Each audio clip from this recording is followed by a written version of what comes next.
I'm going to start with some words of wisdom before I get into this presentation. And those words of wisdom are, if you ever find yourself speaking at an innovation forum, do your best to not get the slot right after the person who is literally building space technology. That is the advice that I would give you all. I'm going to bring us back down to earth a little bit and talk about AR and AI as creative technology. And really how this technology, hopefully, if done well, can make our digital experiences more human. And I like to start this presentation with a little bit of a disclaimer. I'm going to use a lot of words that sound like buzzwords. Augmented reality, artificial intelligence, I think have probably, at least artificial intelligence has probably come up in every single presentation that we've heard today. And I have a real bone to pick with these terms. The technology is amazing. The naming of the technology, I think, is really terrible. Augmented reality, augmenting your reality, artificial intelligence, anything artificial doesn't sound very welcoming, doesn't sound like something we want. It sounds kind of dystopian and scary.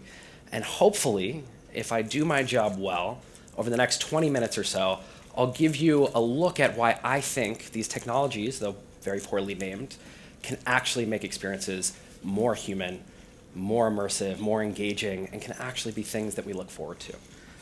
So let's get into it. We've got a very nice introduction, so thank you for that. But I'm Ben. I've been working in augmented reality at Samsung and then at Snap for the past 12 plus years. I lead our studio called Arcadia, which is an AR innovation studio, really focused on bringing augmented reality to life for different brands. So most of you are hopefully familiar with Snapchat. Snapchat, the social media app, has almost 1 billion monthly users. I do not work on the social media side of Snap. I'm focused on a very different part of the business. And maybe what you're less familiar with is that Snap, as a company, beyond having this incredible social media application, is also building the biggest augmented reality platform in the world. It is the biggest platform in the world today.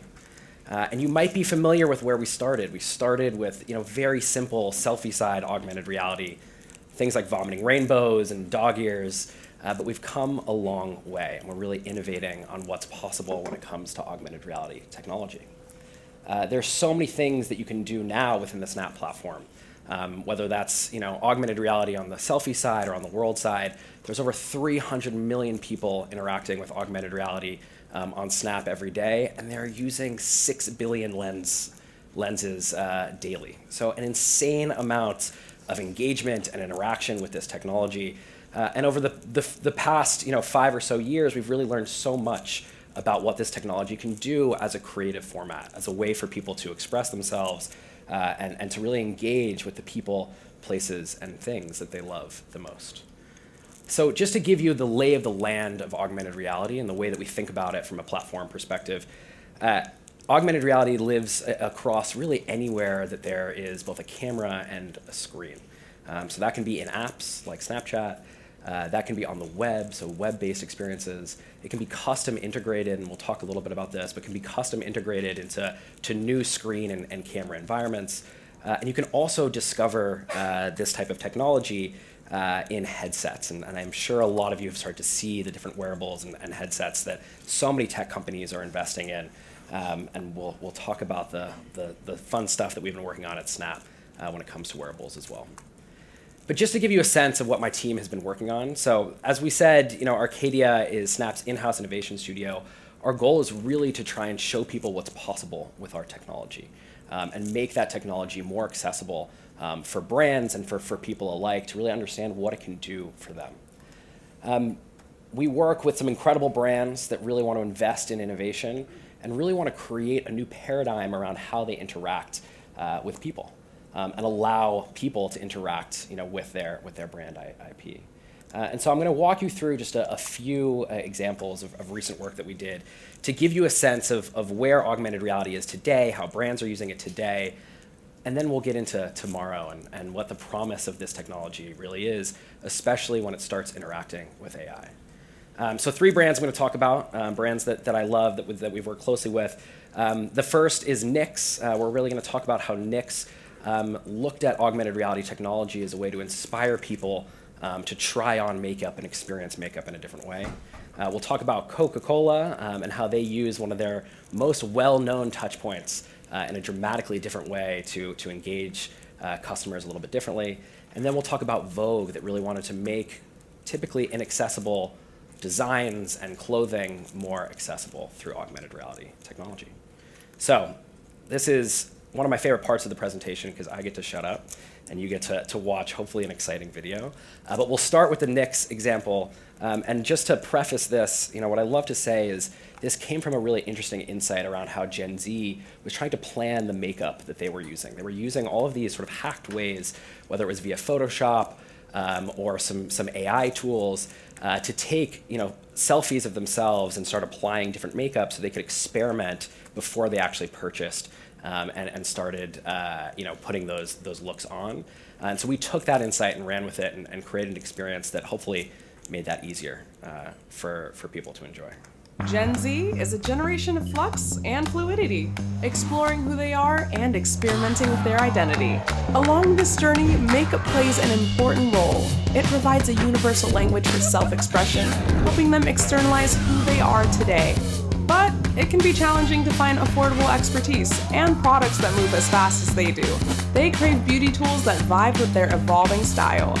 Meet Nyx Professional Makeup Beauty Bestie, your always-on makeup BFF.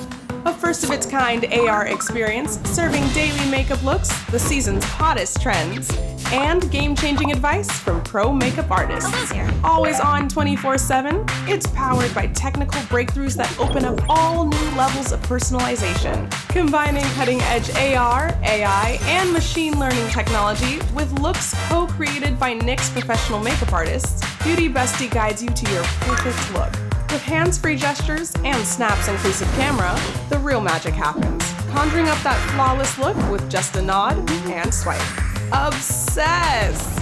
Revolutionizing beauty tech with over 240 million impressions. 91.6 million Beauty Bestie users with 84% of users coming back for more.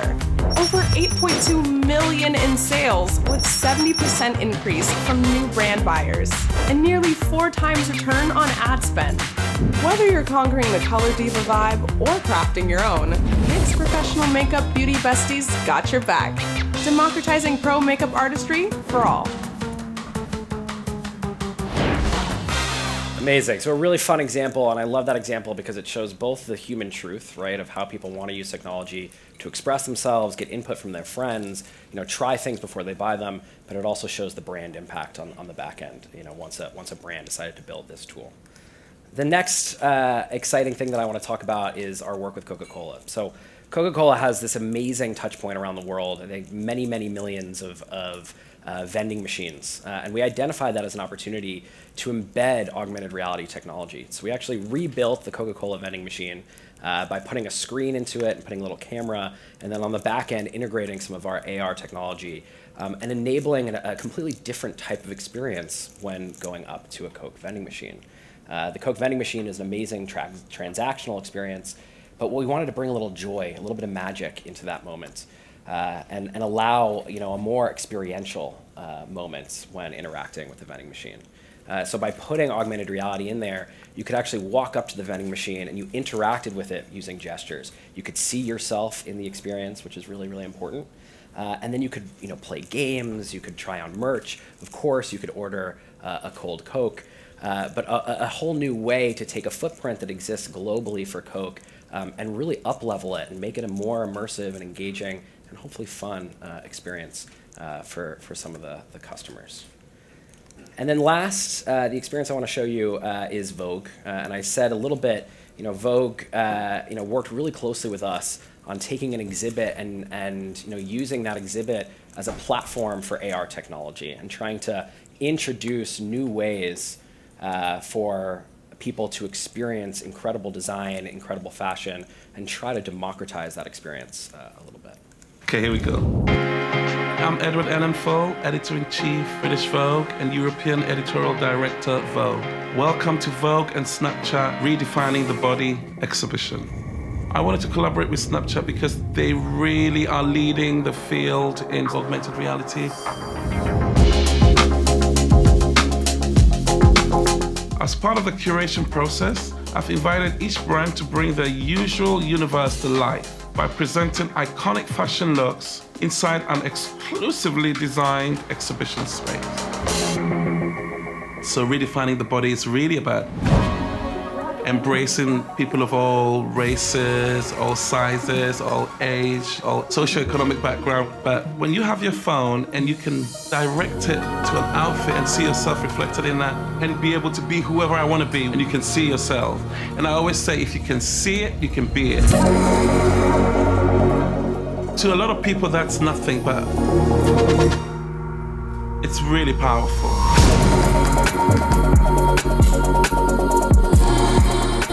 This exhibition is at the crossroads of fashion and technology. It's showing you what's possible. To me, it's what fashion represents today, inclusivity. And I feel like Snapchat's technology is really the way forward.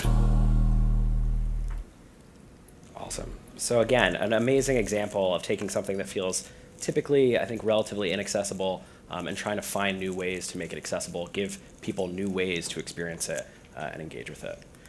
But let's start talking a little bit about the present looking forward and why I'm so excited about augmented reality and why I feel like we're just scratching the surface of what's possible. I fundamentally believe, I think a lot of people ask the question, well, is AI replacing AR? What is the role that AI plays when it comes to AR? I fundamentally believe this, that AI is a catalyst for augmented reality. There's so many things that artificial intelligence and machine learning allow us to do within augmented reality to make experiences so much more interesting. And I like to boil things down to their most simple form. So I could talk about a lot of different things, but I like talking about these two things. When we think about AI and the role it plays, it can do these two things incredibly well. It can help generate real-time dynamic content, making experiences more personal, more contextual, more interactive. And AI and machine learning is really helping us teach cameras how to see and understand what it is seeing. And I'll show you why that's so important when it comes to augmented reality experiences. So first and foremost, generating dynamic content. What does that look like? Some of you, if you use Snapchat or if you've seen some of the amazing AI creative tools that are out there today, might be familiar with this. But when it comes to generating dynamic content, what does that mean? It means that with a simple selfie, I could see my future self and hang out with my future self. I could see what I wish I looked like in high school, and I certainly did not look like that in high school. And I could see what I would look like if I chose a very different career path. But some incredible content, right? And just from one simple selfie, generative AI is really transforming the type of experiences you can have and the way that experience feels more expressive and more personal. But it doesn't just stop there. It also allows us to generate 3D objects in real time. So this is a prototype that we built with the Lego group. And what you're looking at is somebody typing into a keyboard anything that they want to see as a Lego. And so in this case, I wanted to see a purple dog. And what the technology in the background is doing is actually generating first a 2D image of a purple dog, taking that 2D image, converting it into a 3D image, and then, or a 3D object, and then taking that final 3D object and changing the texture layer on the outside to look like Legos. So a really cool example of what you can do when you have generative AI technology powering a lot of these experiences. Another thing that we played around with the Lego group is being able to use voice as a way to direct some real-time experiences. So you may have missed it, but what the person just said is give me a yellow brick, and it fell from the sky. And so you can actually ask the experience to give you different color bricks, different size bricks, so that you can start building with them. So I think he asked for a pink brick, and there it popped in. So again, a way to make experiences more dynamic and not have a purely linear experience, but starting to think about digital experiences as something that can be choose your own adventure. Helping the camera see. This is really, really important, something that I'm so excited about. This sounds scary. I know this sounds scary, but it enables so many things. If we can give cameras the opportunity to understand the world that we live in and understand space, we can really think about bringing digital experiences out from 2D screens into 3D space. So what does that look like? Machine learning is incredibly valuable for training it with models of images and having it understand what is a car versus a truck versus a motorcycle. And when we take that type of technology, it allows us to do all kinds of really interesting things. So we can train a camera to recognize your left hand versus your right hand, but not just recognize that there are hands there, start tracking the nuance of your hand. The human hand is an incredible and very nuanced thing. The way that we move our hands is so fundamental to who we are. If a camera can start seeing that and allowing you to interact with the digital world in the same way that we interact with the physical world, it unlocks a lot of incredible opportunities. We're also using machine learning to help us understand depth. So without having accessible sensors like LiDAR technology, how do you start getting really good understanding of depth? And so this is using machine learning and analyzing different light patterns to start in real time understanding what the depth of a certain scene is. So this isn't rendered after the fact. This is real-time rendering of a certain scene to understand how close or far different objects are. And if we start piecing these things together, we can start mapping spaces and understanding spaces. This is a 3D map, so this is a little bit of a look at what the computer is doing on the back end. But in real time, just looking around your space and starting to understand it. And if we have that understanding, we can then start recognizing specific things in your space. We know that a floor is a floor, a ceiling is a ceiling, and a wall is a wall. And why does that matter? What does this give us from a human experience perspective? Well, if a camera can start seeing, it can start understanding what you're doing. So if you're looking at a piano, for example, it can start teaching you how to play piano. We're recognizing the piano itself. We're recognizing the movements of your hand, using all of that technology that we just talked about to teach you, something that feels so fundamental in a very intuitive and human way. You're not going back and forth from an iPad or a laptop. You're actually right there with the experience and learning in real time. We can also, use this type of technology to help us get a little bit better at basketball. I'm American, so I'm a big basketball fan. But using machine learning to do some pretty incredible things here, right? We can recognize the basketball, we can recognize where the hoop is, and we can turn, a very simple shoot around into a gamified experience or even a training experience using this type of technology. So very, very exciting. So where is this taking us? And this is where I get to talk a little bit about the future form factor that I'm excited about. And I have an example here, and I'm more than happy to do some demos after the fact if people want to try it out.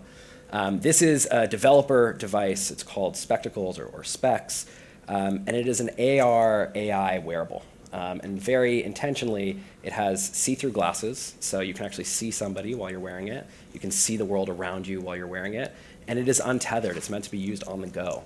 So all those experiences that you saw, the piano and the basketball, were filmed actually on this device. That's working technology that exists today. And really the ethos or the inspiration behind this device is that we think that technology is amazing, but it's flawed in the way that we use it today. I think that the way that our digital experiences are intertwined with our physical lives leaves a lot to be desired. And the hope with this technology, as the form factor gets slimmer and better looking, is that we can better intertwine our digital experiences with our physical experiences, not to distract us, not to try and remove ourselves from reality, but to make reality a little bit more immersive and engaging, and use those digital experiences as a really incredible overlay. And so the hope and the promise is that the future of computing on devices like this won't pull you out of the moment that you're in, won't distract you like our phones do, but will actually meet you in the moment, be contextual and personalized to what it is that you're doing at any given time. So we've been working on this for a long time. I've been at Snap for 10 years. This has been 10 years in the making. This is the 5th generation of this device. I think we recently announced that we've invested over $3 billion into developing this technology. So a ton of investment and commitment to really bringing this technology to fruition. We started with just very simple glasses that had cameras that allow you to record, but this is a full AR and AI device that allows you to have the experiences that I've been showing you. I won't belabor the point, but this is really the transition that we're looking to see, right? Going from screens to a see-through device like this allows us to do a lot of things, right? It allows us to go from heads down and hands on to heads up and hands off, or interacting with your free hands in the way that you would with the real world. And then the 2D to 3D one I really, really love, because I think we don't think about how 2D our digital experiences are today. And there's an opportunity to actually have digital experiences that are 3D, that are spatial. Our world is 3D and it's physical, and we have all this amazing stuff around us. Our digital experiences should be the same. So really, this is lofty, but one device, infinite possibilities. And when we talk about new horizons, I think this is a really, really big one. And so I'll flip through some examples of experiences that my team has been building on this device today to help give people a sense of why on earth would I put this on my face and use it. I love to cook, but cooking to me is very tactile. It's very hands-on. It feels like a little bit of a creative process. And so I hate having to take my phone out to look at a recipe or an iPad to look at a recipe. And so we built this experience that uses AI to recognize the ingredients that you have in front of you, generate a real-time recipe, and just keep that recipe not blocking your vision, not trying to interrupt your cooking moment, but just keep it on the side there so you can start interacting with it. So you can see here a great example of making a meal with both of your hands, seeing your loved ones and being able to serve your loved ones, but using this as a really seamless utility in that moment. Education is a big area of focus for us. So what I love about this device is that it's not isolated. All of the experiences that we build for this device can be shared.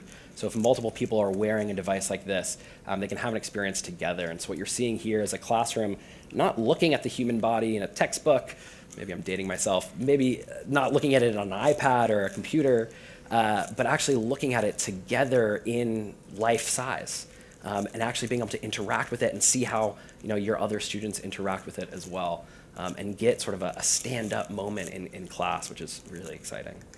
I think there's a better opportunity for AI. I think most of us know AI right now as a chatbot, something that you can type into, and you get some amazing text responses.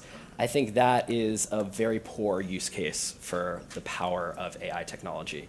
AI should be visual. You should be able to give it visual information. You should be able to get back visual information. And same with audio. We should use the brain that is AI to really deliver all kinds of experiences, like when your car is broken down, being able to fix it, even if you know absolutely nothing about cars. I'm not a golfer, but a lot of people love golf. And we're very excited about this use case, but being able to actually use a device like this to play and get better at golf. There's some incredible examples of just building, having fun, and again, being hands-on and being able to build a paper plane and throw that paper plane. So hopefully what you're seeing is that there's a range of opportunities here. It's not just utility, it's not just games, it's a mix of all of the above. There are all kinds of stuff like you've probably seen before in terms of traveling and translation, and being able to use the AI again with a visual overlay to get some helpful information. But really the possibilities are endless. Whether it's a creative experience that you desire, whether you're trying to get better at running and actually want a pace setter, a visual pace setter with you, there's so many things that you can do with this device. And as you can see, my team has been hard at work trying to develop some of the things that we're so excited about. To round us out, there's three core areas that we really see for this device. One is an always-on AI companion. Again, an AI companion that is visual and not just text-based. The next is your world as a creative canvas, using that 3D space around you really intentionally, both for work and content consumption, but also for creative exercises like drawing and designing. And then we touched on shared experiences, so the ability to have moments with the people that you love, and not be two people playing a game right next to each other, both on their phones, not actually interacting, but both be heads up and interacting with each other in that way. And what I'm really excited to announce is that what I'm holding right now is a developer version. We've had 400,000 developers working away on experimenting with this technology and building different experiences for it. Coming in 2026, we've officially announced that there will be a consumer version coming to market as well. So it'll be sleeker, it'll look a lot better, it'll also be a lot more functional. But this technology is coming, whether it's from Snap or from some other companies as well. It's a really, really exciting time for both augmented reality and AI. And so with that, I will close us, and then I'm happy to answer any questions and of course do some demos. But hopefully what this shows you, at least from a creative format perspective, is that augmented reality and artificial intelligence, they're huge and daunting, but they're also incredibly exciting, and they can make life so much more visual, so much more engaging, so much more immersive. And if we can do things well, we have to do a lot of things well, we have to make a lot of intentional decisions, but if we can do that, we can make this technology much more human. And I think ultimately for this to work, it has to feel human. Thank you.